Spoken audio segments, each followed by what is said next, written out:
Hi, I am VK Mohammed Roshan VK. You are in CS 44. So today we are going to see HP number 3 program, which is a fifth program, which is we should create a class called vector with integer data members as x, y, and z in Java.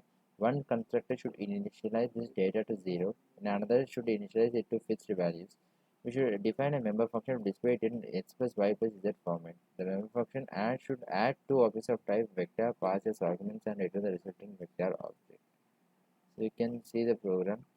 As usual, I have discussed import java.tutorial.scanner which contain all the input and output function to implement this program.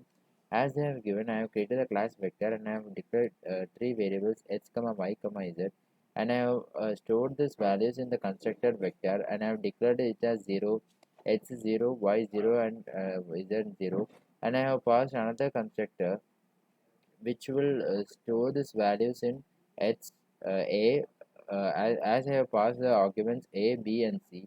The values of x and y, and z will be stored in a, b, and c. And I have declared display function which will display the resultant vector. And I have declare another functions vector add which will pass two arguments h1 comma y1, and I've created the new object vector r is the new vector.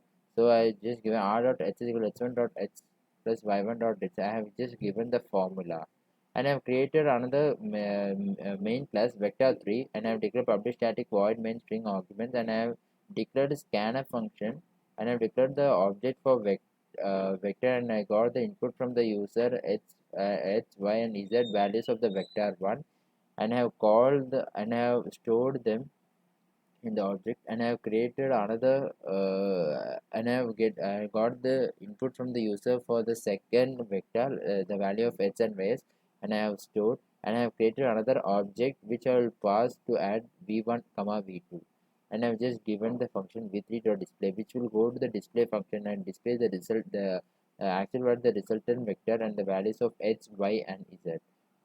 So it will as they have said that it will be written in x plus y plus z format.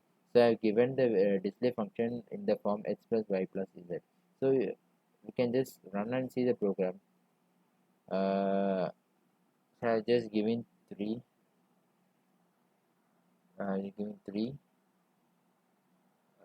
4, 5.